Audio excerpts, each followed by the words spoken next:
মনে রাখবেন, ধৈর্য এমন একটা নিয়ামত যেটার ফল আসবেই। এটা আপনার চাচা, জেঠা, কাকা, মামা যতই যারাই অত্যাচার করুক না কেন, শুধু তাকায় থাকবেন রবের রহমতের দিকে। বিশ্বাস করেন ভাই, আপনার জন্য পৃথিবীর সবাই যদি দরজা বন্ধ করে দেয়, 100টা দরজা যদি বন্ধ হয়, রাস্তা বন্ধ হয়, লিখে রাখেন 1000টা দরজা রাস্তা আপনার আল্লাহ আপনার জন্য খুলে দিবেই দিবেই দিবে। আমি আপনার এলাকা সম্পর্কে তেমন ভালো জানি না, সবাইকে আমি চিনি না, তবে আমি বলছি আপনারা একটু মিলাই দেখেন। এই এলাকায় এমনও কিছু বর্তমানে দনওয়ালা মানুষ আছে যারা একসময় বাতের বাতও পায়নি। এই এলাকায় এমনও কিছু মানুষ আছে যাদের আন্ডারে শত শত মানুষ চাকরি করে, কিন্তু একসময় উনি নিজে চাকরি করছে 20 টাকা, 30 টাকা, 40 টাকার বেতনে। আর একটু আওয়াজ দিয়ে বলেন আছে, আরো জোরে বলেন আছে। এই এলাকায় এমনও অনেক মানুষ আছে যারা টাকায় অনেকে পড়ালেখা করে, কিন্তু সে নিজে জীবনে পড়ালেখা করার তেমন কোনো সুযোগ আছে না? আছে না? আল্লাহ কাউকে মাহরুম করে না, সবাইকে দেয়, কিন্তু দেওয়ার একটা সময়, ওই সময় যেটা সেটা আসা পর্যন্ত অপেক্ষা করার নাম হচ্ছে ধৈর্য। এবার কোরআন কি বলছেন দেখেন, ইন্নাল্লাহা মা'আস সাবিরিন। বান্দা জেনে রেখো, মনে রেখো, আমি সবরকারীর সাথেই আছি। সেজন্য যারা আপনাদেরকে কষ্ট দিচ্ছে তারা আপনাদের উপকার করছে। 1 নম্বর উপকার, আপনাদের গুনাহ মাফ করাই দিচ্ছে। সুবহানাল্লাহ, আমি শুনি নাই তো। যারা আপনাদেরকে কষ্ট দিচ্ছে তারা আপনাদের গুনাহ মাফ করাই দিচ্ছে। 2 নম্বর, যারা আপনাদেরকে কষ্ট দিচ্ছে তারা আপনাদেরকে হাসরের আযাব থেকে বাঁচাই দিচ্ছে। 3 নম্বর, যারা আপনাদেরকে কষ্ট দিচ্ছে তারা আপনাদেরকে সওয়াব দিয়ে আপনাদের গুনাহগুলো নিজের কাঁধে নিয়ে নিচ্ছে। 4 নম্বর, যারা আপনাদের কাছে কষ্ট দিচ্ছে তারা আপনাদের জান্নাতে যাওয়ার রাস্তাটা সহজ করে দিচ্ছে। আচ্ছা সত্যি করে একটা কথা বলেন, এখানে যদি আল্লাহ পাক যদি কাউকে বলে তোর সারা জীবনের সমস্ত সম্পত্তি আমার নামে দান করে দে, আমি জান্নাতে একটা ঘর তুলে দিব, দান করবে কি করবে না? সবাই বলবে যে এখন লেখা নেন, এখন দেন, এখন। সিস্টেম আছে না? সিস্টেম আছে না? ঠিক একই সিস্টেমটা আল্লাহ এখানে করে। এখানে অনেকের বাচ্চা মারা গেছে, আছে না?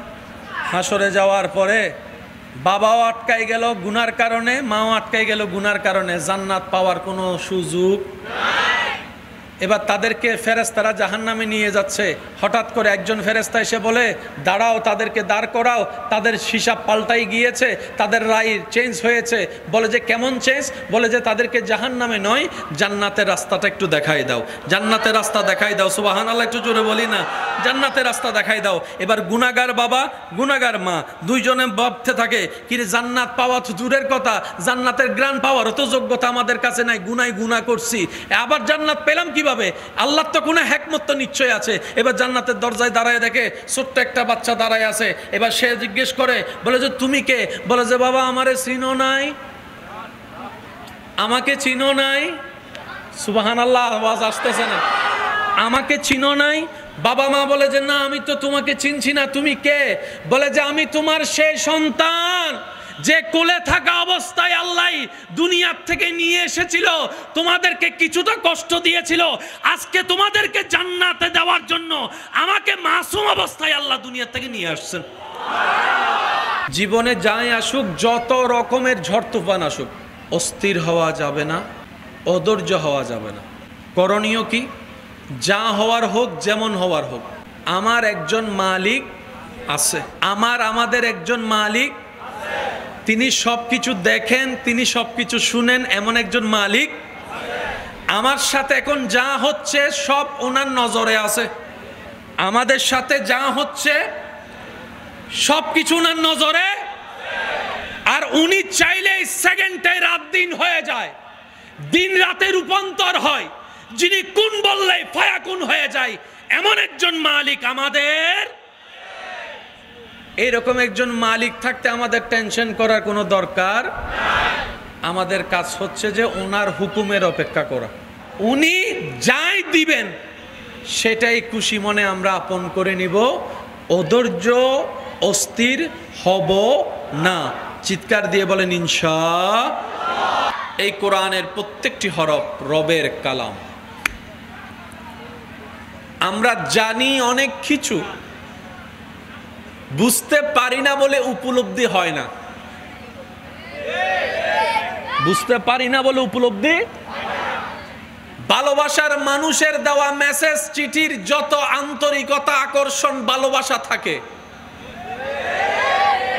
লেখাটা পড়ার জন্য, পড়া চিঠি যদি থেকে যায় 10 বছর পরে সেটা নিয়ে বুকে লাগায়। যেই টান, যেই আগ্রহ ভালোবাসার মানুষের লিখিত চিঠির মধ্যে থাকে, কারণ সেটা বুঝতে পেরেছে সেটা আমার ভালোবাসার, ভালো লাগার। ওই রকম টান কোরআনের প্রতি লাগে না কেন? ওই রকম টান কোরআন দেখলে লাগে না কেন? ওই রকম অনুভূতি কোরআনের আয়াত দেখলে অন্তর কম্পন হয় না কেন? আমরা কোরআনকে রবের কালাম নামে চিনেছি, দুর্ভাগ্য আমাদের রবের কালামের গুরুত্ব আমরা বুঝতে পারি না। এই কথা বলেন ঠিক কি না? সেজন্য অনেকের ঘরে গিয়ে দেখবেন কোরআনের উপর দুল পড়ে আছে। একমত হলে বুঝে বুঝে উত্তর দেন, ঠিক না বে ঠিক? অনেকের ঘরে এমনও আছে কোরআনটা মাসের পর মাস পড়ে আছে, কেউ পড়া তো দূরের কথা, স্পর্শ পর্যন্ত করার সময় হয় না। অথচ এই কোরআনের রব্বুল আলামিন এমন ভাবে সজ্জিত করে দিয়েছেন, তিবিয়ানুন লিকুল্লি শাই। এই কোরআনকে আল্লাহ তাআলা এমন ভাবে সাজিয়ে দিয়েছেন, জালিকাল কিতাব লা রাইবা ফি। এই কোরআনকে আল্লাহ তাআলা এমন ভাবে সাজিয়ে দিয়েছেন, আর রহমান আল্লামাল কোরআন, ইয়াসিন ইয়াসিন ইয়াসিন। রব বলে কোরআনকে যদি ধরে রাখতে পারো, নবীর প্রেমকে সাথে নিয়ে আমি আল্লাহ কোরআনকে সাজিয়ে দিয়েছি এমন সুসজ্জিত ভাবে, পৃথিবীর সবাই সব প্রশ্নের মধ্যে গিয়ে আটকাই গেল, কোরআন যারা বহন করবে তারা কখনো আটকাই থাকবে না। চিৎকার দিয়ে বলেন সুবহানাল্লাহ। এই কোরআনকে ধরার মতো আমরা ধরতে জানি? ধরেছি প্রত্যেকবারই হাত দিয়ে, দিল দিয়ে। যদি একমত হন একটু আওয়াজ দেন না। কোরআনকে হাত দিয়ে 1000 বার ধরেছে।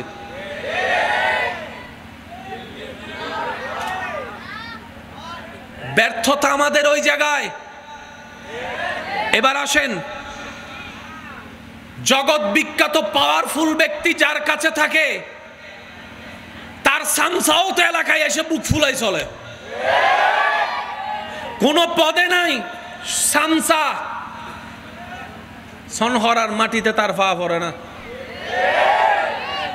লিডার তার কোটিপতি, সে কোটিপতি নয়, কিন্তু ওই লিডারের সাথে থাকতে থাকতে আওয়াজ দেন না রে ভাই, সেও বিশিষ্ট দানবীর হয়ে যায়। মানুষের পকেট থেকে নিয়ে মানুষকে দান করে, অর্জন করে, কামাই না। কথা বলেন ঠিক কিনা? যে জায়গায় মুসলমানের রব হচ্ছেন এমন একজন যিনি খালিক, যিনি মালিক, যিনি রহমান, যিনি রহিম, যিনি সত্তার, যিনি গফফার, যিনি জুল জালালে ওয়াল ইকরাম, এমন একজন রব যে মুসলমানের রাহমাতুল লিল আলামিন, নবী জগতের নক্ষত্র। সুবহানাল্লাহ বলতে থাকে। যাদের আমার মতো গুনার পাল্লা ভারী, সওয়াবের পাল্লা কম, তারা জোরে জোরে বলতে থাকেন সুবহানাল্লাহ। এমন একজন নবী পেয়েছি যিনি নবী জগতের উজ্জ্বল নক্ষত্র। এমন একজন নবী পেয়েছি যিনি নবী জগতের মধ্যে রাজ মুকুট। যেমন একজন নবী পেয়েছি যিনি হাবিবুল্লাহ, যিনি রাহমাতুল লিল আলামিন, যিনি রাউফুর রহিম, যিনি ইমামুল মুরসালিন, যিনি খাতামান নবীন, যার বেড়াতে যাওয়াটা হয় মেরাজ। নবীর উম্মতের আওয়াজ লাগবে, আরো জোরে বলেন সুবহানাল্লাহ। যার বেড়াতে যাওয়াটাই মেরাজ, যার বাহনটা হয়ে যায় বোরাক, যার বাহন হয়ে যায় বোরাক, যার ঘুরতে যাওয়া কদম রাখা হয়ে যায় জান্নাত। এইরকম একজন নবী পেলাম, ওই রকম একজন রব পেলাম, এরকম একটা কিতাব পেলাম। এত কিছু শ্রেষ্ঠ পাওয়ার পরে পিছনে কেন আমরা প্রশ্নটা যদি নিজেকে একবার করি, উত্তরটা আসবেই এটা, রবকে পেয়েছো কিন্তু লালন ধারণ করার মতো ধারণ করতে আমরা জানিনি। নবী আমরা পেয়েছি শ্রেষ্ঠ, কিন্তু নেওয়ার মতো নিতে জানিনি আদর্শ। কোরআন পেয়েছি আমরা সত্য, কিন্তু বুকে ধারণ করার মতো ধারণ আমরা করতে জানিনি। ইসলাম ধর্ম পেয়েছি শ্রেষ্ঠ, কিন্তু মানার মতো মানতে আমি, আপনি, আমরা কেউ পারিনি। ব্যর্থতা আসলে আমাদের কারণে, নিজের পায়ে নিজে আমরা কুড়াল মেরে দিয়েছি। কথা বলেন ঠিক কিনা? দোষ কার? এ আওয়াজ ছোড়ো কি? সাম্যতুন, ফিজুনতুন, ডাইনেতুন, বামতুন, বেগুন এগিয়ে আওয়াজে হংসের দোষ সার। দোষ কাদের? দোষ কাদের? ব্যর্থতা কাদের? কমতি কাদের? সব দোষের মূল না হয় রব আমাদেরকে কোনো কিছুতে কমতি দেয় নাই। বাঁচার জন্য কিডনি দরকার আছে, নিজের মধ্যে দেখেন আল্লাহ আপনাকে 2টা কিডনি দিয়েছেন। আরেকটু জোরে বলেন। বান্দা আমি 2টা দিয়েছি, তোর ঘরের মালিকও 2টা জেনারেটর দিবে না ভাড়া করে, যে একটা নষ্ট হলে আমার কাস্টমাররা কষ্ট পাবে, আরেকটা দিয়ে দিলাম স্পেয়ার দিবে না। আমি রব দিয়েছি 2টা কিডনি, সুন্দরভাবে তাল মেলে 50-50 চলবে। কোনো কারণে যদি একটা, তোর সমস্ত ব্যর্থতার কারণে যদি কোনো কারণে একটা নষ্ট হয়েও যায়, আরেকটা দিয়ে চালাই নিতে পারবি, আরেকটা দিয়ে চালাই নিতে পারবি। দেখার জন্য চোখ দরকার, একটা দিয়েও দেখা যায়, আরেকটা দিয়েও দেখা যায়। রব বলে যে আমি একটা দিব না, 2টা চোখ দিয়ে দিলাম দেখার জন্য। সুবহানাল্লাহ। বান্দারে শোনার জন্য কেউ তোরে ডান থেকে ডাকবে, কেউ তোকে বাম থেকে ডাকবে, কেউ তোকে সামনে থেকে ডাকবে, কেউ পিছন থেকে ডাকবে, কেউ কর্নার থেকে ডাকবে। কোন দিকের আওয়াজ আসলে কোন দিকে তাকাবি সেটা শোনার জন্য কানের দরকার। আমি রব তোকে 2টা কান দিব, একটা দিব না। এক সাইডে শুনবি আর এক সাইডে শুনবি না আমার বান্দা, তা হতে পারে না বান্দা। তোকে আমি কানও 2টা দিয়ে দিলাম। সুবহানাল্লাহ। পাও তোকে 2টা দিলাম, হাতও তোকে 2টা দিলাম। বান্দারে স্পেয়ার করে আমি এমনভাবে তোর ভিতরে দিয়েছি যাতে তোর এই গুনাহ কোনো কিছুর মধ্যে কমতি জিনিসটা অনুভব না হয়। আমি রব আহসানুল খালক তোকে সুন্দরভাবে সজ্জিত করে দিয়েছি। বলেন সুবহান। আসেন, দাড়ি পাল্লার নিয়ম কি? যতটুক জিনিস ততটুক, এটাকে কি বলেন আপনারা? বাটকারা, বাটকারানি বলেন না? হর ওই তারা কি? শিল, শিল, শিল বাটকারা, শিল বাটকারা। এদিকে যদি 50 কেজি হয়, এদিকে থাকবে 50 কেজির শিল, তখন কাটা হবে। একটু সবাই বলেন কাটা হবে। 50 কেজি ওলা চাউল, এদিকে যদি 40 কেজির শিল হয়,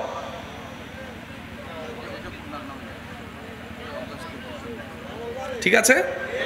বরাবর মিল, কাঁটাও বরাবর মিল। আল্লাহ তাআলা কত চমৎকারভাবে মানুষ সৃষ্টি করেছেন। আর একটু জোরে। এখানে যারা হেঁটে এসেছেন, আজীবন যারা হেঁটেছেন, কখনো খেয়াল করেছেন কিনা জানি না, আপনার হাঁটার সাথে যে হাঁটার সাথে পা চলে, পায়ের সাথে হাতের সামঞ্জস্য কখনো খেয়াল করেছেন কিনা আমি জানি না। খেয়াল করলে দেখবেন আপনার ডান পা যখন সামনে থাকে, বাম হাত তখন পিছনে থাকে। ঠিক হইলে সওয়াব পাবেন, না হইতে পারে, কিন্তু সুবহানাল্লাহ হইলে বহুত সওয়াব। আর নান যারা গুনাহগার তালাই তারা হইতে সুবহানাল্লাহ হইবে না, যারা সওয়াব বাড়ি গিয়ে তারা নহইলেও চলিব। চাই গুনাহগার কল হই বলা চাই সুবহানাল্লাহ। আপনার যখন ডান পা সামনে, বাম হাত আপনার, বাম পা যখন সামনে যায়, ডান হাত তখন পিছনে চলে যায়। আজকে এখান থেকে যাওয়ার সময় আমি অদমের কথাটা একটু ট্রাই করে দেখবেন। 5টা সেকেন্ড দাঁড়িয়ে ডান হাতের সাথে ডান পা মিলাই মিলাই চলার চেষ্টা করবেন, তখন মনে হবে যে আর্মি হাঁটতেছে। আমি কি বুঝাতে পারছি কথা? আপনি ডান পায়ের সাথে ডান হাত মিলাই কখনো হাঁটতে পারবেন না। শরীরের ব্যালেন্স নষ্ট হয়ে যাবে। এই পর্যন্ত যতজন পা দিয়ে হেঁটেছেন, কেউ ব্রেন দিয়ে এটা প্ল্যানিং করে করেন নাই, ডান পা সামনে দিলে আমি বাম হাত পিছনে রাখবো, বাম পা সামনে দিলে ডান হাত পিছনে রাখবো। কেউ প্ল্যানিং করে হাঁটেননি, আপনি হাঁটতেই আছেন ওইভাবে, রব সেইভাবেই ডিজাইন করে দিয়েছেন আমার বান্দা যেন হাঁটতে গিয়ে ভারসাম্য নষ্ট হয়ে পড়ে না যায়। সুবহান রব্বুল আলামিনের বড় দয়া। আল্লাহ, আল্লাহু আকবার কি বলা যাবে? পিছনের ভাই আপনাদের কি কষ্ট হচ্ছে? কষ্ট হচ্ছে আপনাদের? স্যার সবাই মিলে একবার দরুদ শরীফ পড়ি তো, আওয়াজটা যেন বড় হয়। আল্লাহুম্মা স্যার বলি মারহাবা। এগুলো একটু জানার বুঝার দরকার আছে না নাই? জানার লিস্টই আমাদের অনেক বড়। এই যে আব্বু, ও ভবিষ্যৎ প্রধানমন্ত্রী, ওইসো আস্তে, ওই মিছিল নহর এন্ডে স্কুল গুরো ফল্লা হতা হইতে ডর লাগে, হতা আবার মিছিল আন্দোলন নামিছে কি। আচ্ছা ওই বাধ্য হয় আবার হতা ঐক্য যাবে, বললে না। একবার বলি মারহাবা। একটু খেয়াল করেন, আমরা অনেক কিছুই জানি, এখানে আছে। মনে রাখবেন, পৃথিবীর মানুষের কাছে সবচাইতে দামি জায়গার নাম হচ্ছে মাথা। মানুষের কাছে সবচাইতে দামি জায়গার নাম কি? আর মুসলমানদের কাছে সবচাইতে দামি জায়গার নাম হচ্ছে সিনা। একটু বুঝার চেষ্টা করবেন প্লিজ, মনোযোগ। মুসলমানদের কাছে আর মানুষের কাছে পার্থক্যটা, সব মানুষের কাছে দামি জায়গার নাম আরো জোরে। সেজন্য আমার যুবক ভাইরা অনেকবার শুনেছে, বড় বড় বিজ্ঞানীরা মারা যাওয়ার পরে তাদের ব্রেন নিয়ে গবেষণা করা হয়েছে। মানুষের কাছে দামি জায়গার নাম মাথা, মুসলমানদের কাছে সবচাইতে দামি জায়গার নাম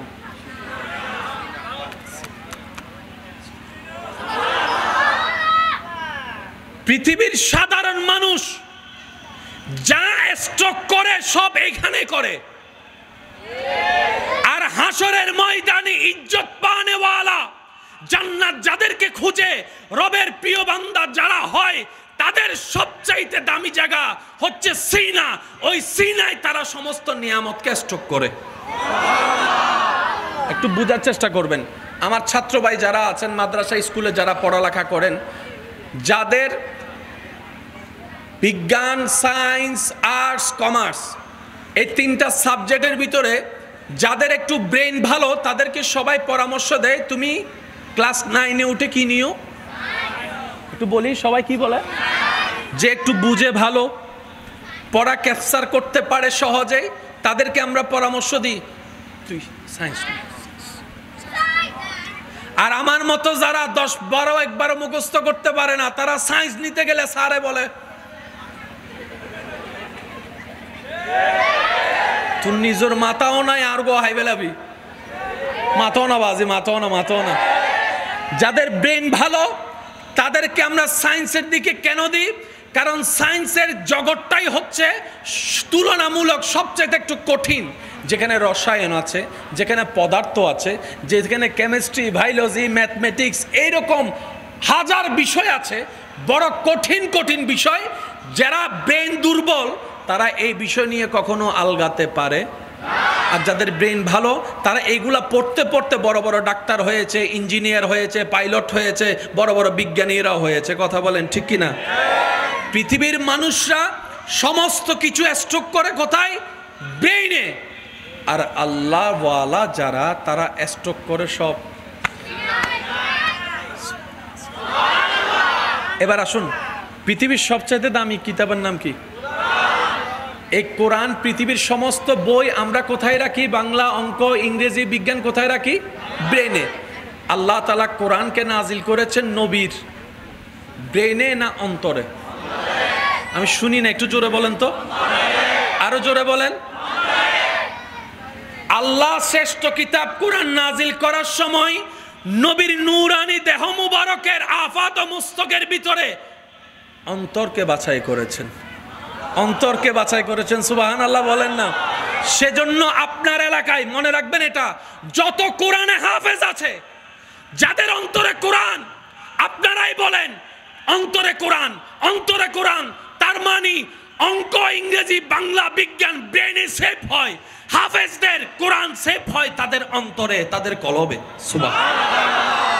সেজন্য বড় বড় ডাক্তার পাগল হয়ে গেলে রুগী দেখতে পারে না, প্রেসক্রিপশন লিখতে পারে না, সব তাসরিগি। আর আপনারাও সাক্ষী দিবেন আমার সাথে, অনেক পাগল হাফেজে কোরআন পাগল হওয়ার পরেও সব ভুলে গেছে। আমি শুনি নাই, আওয়াজটা একটু বলেন না আপনারা।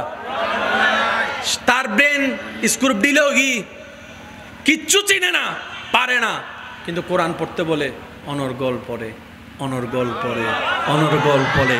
এবার সেই ব্যক্তিকে জগৎ জিজ্ঞেস করে, তুমি তো সায়েন্সের বড় একটা স্টুডেন্ট ছিলা, তোমার বায়োলজি ম্যাথমেটিক্সের ভালো দক্ষতা ছিল, এখন তুমি পারো না?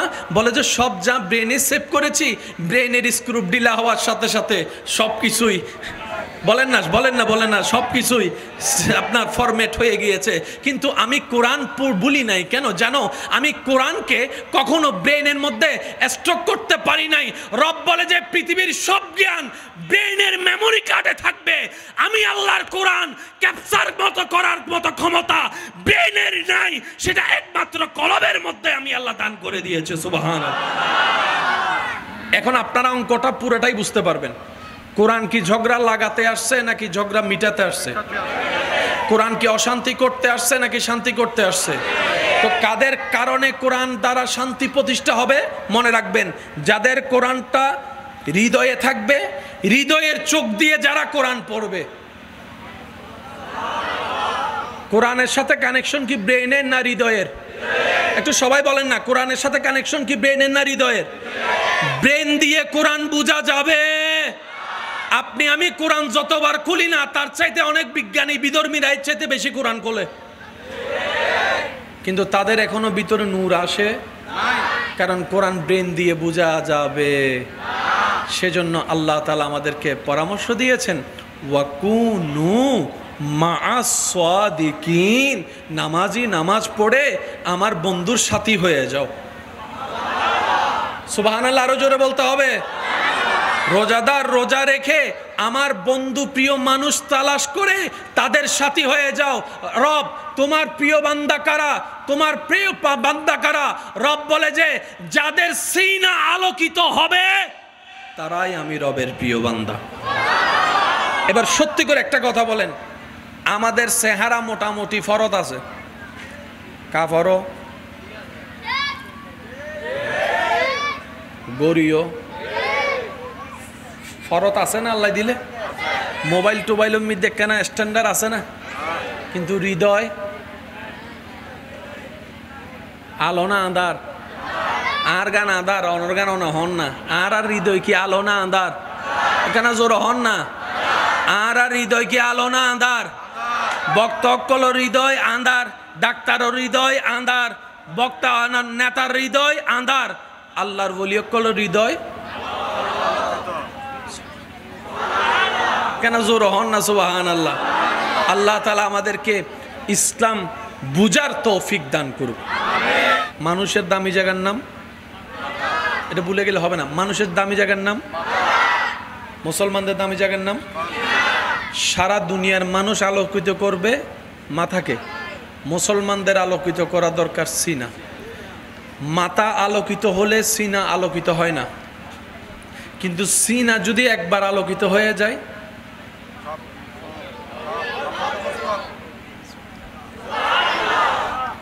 ইন্না ফিল জাসাদে মুদগাতু, রাসূল পাক সাল্লাল্লাহু আলাইহি ওয়াসাল্লামের হাদিসে পাককে যদি একটু প্রেমের চোখ দিয়ে দেখে গবেষণা করে দেখেন, তাহলে দেখবেন এই জায়গাটা সবচাইতে দামি জায়গা। যেখানে কোরআন থাকে, যেখানে সাহেবে কোরআন রাহমাতুল লিল আলামিন থাকে, যেখানে কোরআনের বাণী দাতা কালামুল্লাহ রব থাকে, এই জায়গা হচ্ছে, বলেন এই জায়গা কি? সেজন্য মনে রাখবেন, নামাজ যতক্ষণ আমরা পড়ি, নামাজ পড়ে যে বেতনটা আমরা পাই সওয়াব, সেটা আমরা জমাই কোথায়? ভাই একটু বলেন না, কোথায় কাঁদে? কোথায় কোথায়? রোজা, হজ, যাকাত, জিকির। আমি ওলামায়ে কেরামের একটু দোয়া চাচ্ছি, আমাদের ব্যর্থতা এই জায়গায়, আমরা যা জমানোর সবচাইতে বেশি জমাইছি কাঁধে, কিন্তু আমাদের লকার ছিল সিনাই। এখন আপনারা বুঝতে পারবেন নামাজি কখনো বাটপার হতে পারে? আপনাদের ঈমান যেটা বলে সেটা একটু বলবেন। নামাজি কখনো বাটপার হতে পারে? নামাজি কখনো সুদকুর হতে পারে? নামাজি কখনো অন্যের জায়গা দখল করতে পারে? নামাজি কখন জুতা চুরি করতে পারে? নামাজি কখনো মসজিদের ভিতর বেয়াদবি করতে পারে? নামাজি কখনো মানুষের নামে বদনাম দিয়ে বনি দিয়ে বিয়ে ভাঙতে পারে? আরো জোরে বলেন না পারে? নামাজি কখনো মানুষের কষ্টের কারণ হতে পারে? কিন্তু আপনি আপনার এলাকায় দেখেন, আমি আমার এলাকায় দেখি, যে যার এলাকায় দেখি, অনেক এমন কাজ আছে নামাজও পড়ে, নামাজও পড়ে, মানুষের জাগাও নাই মনে হয়। একটা আওয়াজ দেন না, নাই মনে হয়। নামাজও পড়ে, এক সপ্তাহের জন্য টাকা নিয়ে 10 বছরও টাকা দেয়। নামাজও পড়ে, সূরা আবার জালও করে। নামাজও পড়ে আবার সুদও খায়। নামাজও পড়ে আবার মা বাবার সাথে বেয়াদবিও করে। নামাজও পড়ে আবার ভাইয়ের সম্পত্তিও দখল করে। নামাজও পড়ে মানুষের রাস্তাও দখল করে। নামাজও পড়ে মানুষের পানি বন্ধ করে দেয়। নামাজও পড়ে হজও করে আসছে, নামের আগের আলহাজও আছে, আবার বাটফারির মধ্যে 1 নম্বরও আছে। এবার আমি আপনাকে প্রশ্ন করি, নামাজিতে এগুলা হতে পারে না, আর এগুলা যারা করে তারা কখনো নামাজি হতে পারে না? আরে ব্যাপারটা কোথায়? ব্যাপারটা কোথায়? তখন উত্তর আসবে, যারা নামাজি আপনারা চিনেন তারা নামাজি আলাদা, হৃদয়ে সিনাই নামাজ নেওয়ালা আলাদা। আমি একটু ব্যাখ্যা করতে চাই, যেহেতু এই জিনিসটা আবার ক্লারিফাই না করলে আপনারা ভুল বোঝাটা একটু সহজ হয়, আমাদের সঠিক বোঝাটা একটু কম হয়। মানুষ সহজে যেটা করে, যেটা বুঝে, সেটার নাম হলো ভুল। ও মাতো না, ঠিক না? এবার আসেন, নামাজি আছে না নাই? জায়গা দখলও করে, যে আছে না নাই?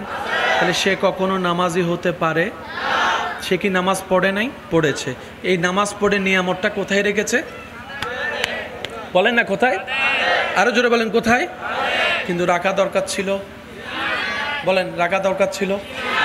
এই জায়গায় আমরা ভুল করছি, বুঝতে পারছি? আমাদের করা দরকার ছিল এখান হয়ে, একটু আমার সাথে সাথে যদি কষ্ট না হয়, যাদের শিকার আগ্রহ আছে তারা একটু আমাকে রিপ্লাই দিবেন। মনোযোগ আছে সবার ইনশাল্লাহ? একটু বলেন, লা ইলাহা ইল্লাল্লাহ, লা ইলাহা ইল্লাল্লাহ। মাশাআল্লাহ, একটু জোরে জোরে, লা ইলাহা ইল্লাল্লাহ। এবার বলেন, গুনাহ হইছে না সওয়াব? জোরে বলেন, গুনাহ হইছে না সওয়াব? এই সওয়াব জমে কোথায়? আমার আপনার সবার ডান কাঁধে যে ফেরেশতা আছে, ওনার কাছে হচ্ছে কি লেখা? সওয়াব লেখা। লা ইলাহা ইল্লাল্লাহ পড়েছি, সেটার সওয়াব ডান কাঁধের ফেরেশতা লিখেছে। এবার বলেন, লা ইলাহা ইল্লাল্লাহর ভিতর একটা নূর আছে না নাই? কোরআনের ভিতর নূর আছে না নাই?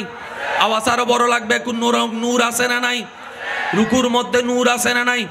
সিজদার তসবির মধ্যে নূর আছে না নাই? ওযুর মধ্যে নূর আছে না নাই? সূরা ফাতিহার মধ্যে নূর আছে না নাই? কোরআনের শুরু থেকে শেষ মধ্যে নূর আছে না নাই? কাবা শরীফ দেখার মধ্যে নূর আছে না নাই? লাব্বাইক আল্লাহুম্মা লাব্বাইক বলার মধ্যে নূর আছে না নাই? রোজার ভিতরে নূর আছে না নাই? তো সওয়াব তো কাঁধে জমাইলাম, নূরটা জমাইতে এই জায়গায় সাধারণ মানুষ আর আল্লাহর ওলিদের পার্থক্য। সাধারণ বান্দা আর আল্লাহর ওলি, আল্লাহ বান্দার পার্থক্য এখানে। সাধারণ মানুষে যা জমায় সব আল্লাহ ওয়ালারা যা জমায় কাঁধ হয়ে।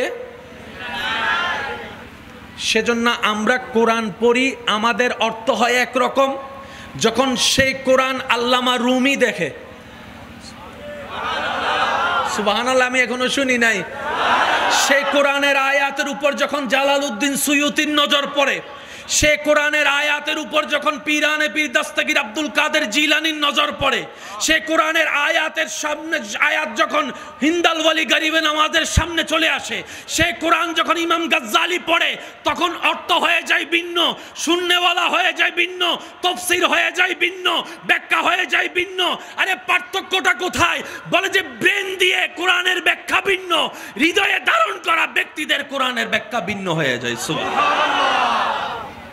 আমরা সব ধারণ করি কোথায়? ও মাতো নবাই হন্ডে। আর আল্লাহ ওয়ালারা সব ধারণ করে। আসেন, নামাজ কয় ওয়াক্ত?